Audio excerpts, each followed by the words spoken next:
1 month legal. This is every real dollar. 405, 100, 120, 120. Now let's get in so I can break this down and show you what it actually looks like, because it's not what you think. Now, this is episode 4 of the Y series. Episode 1 was requirements. Episode 2 was about going private, and episode 3 was the pricing. Today, I'm showing you the actual numbers from my business in exactly 1 month after going fully legal. And I want to kill that myth right now about going legal does not mean everybody just suddenly books you. It doesn't mean Uber Black clients that you drove flip a switch and become your private clients overnight. I've handed out tons of cards. People still order Uber and people still lose your card. People still forget. And this episode is what growth actually looks like. It's slow, it's real, but still worth it. Now let me walk you through what actually hit my accounts in this past month. Sunday, August 9th, $100 for an executive airport transfer. Friday, August 14th, $405. Now, this wasn't for one ride. That was for 3 separate trips for the same client, and instead of sending them 3 separate invoices, I bundled them all into one, including a $75 tip. Now, I did that because it was more convenient for them to pay once instead of 3 times. And they clearly appreciated it because that convenience is exactly what got me a bigger tip. Now, these are all the Square invoices. And this is how most of my clients actually pay.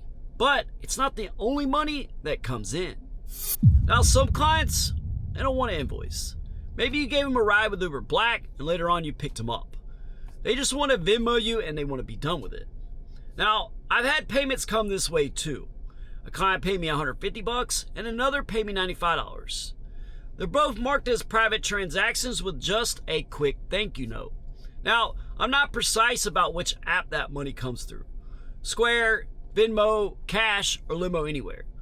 If it's convenient for the client, it removes that friction, and that matters more than looking official on one platform. And here's something I want to be honest about, because it's a real lesson. I did one ride through Limo Anywhere. The client paid cash and it was around $100. But here's the thing, Limo Anywhere actually works. The problem was on my end. That booking widget that I put on my website wasn't working properly on a cell phone. And most people booking a ride aren't sitting at a desktop. They're on their phone. So even though that software worked, almost nobody could actually use it to book me, and I didn't even realize that was happening for a while. But I've since fixed it. But it took time to notice. And it's a real reminder. It's not enough to set up a piece of software once and assume that it's working. You have to actually test it the way your real customers would, on their phone, not just a laptop.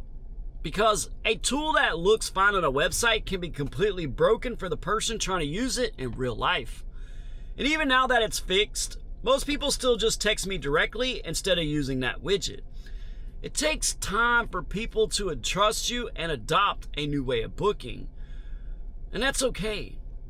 But you still want that software working right for the people who do prefer it. And here's something that nobody else tells you, and it's important.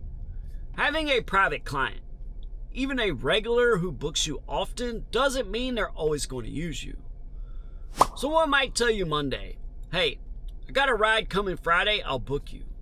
Then Thursday night you get a text, something came up, can't do it, sorry. Or their plans change and it's more convenient for that day for them just to drive themselves or have someone else take them, or honestly, who knows? Maybe they just don't need that ride anymore. And that doesn't mean they went to Uber, and it doesn't mean they went to a competitor. It just means their schedule shifted and you don't always know why. It's not a reflection on you or your service. It's just how private clients work. There are people with changing plans and not a subscription that guarantees your income every week. And this is the real difference between Uber and private.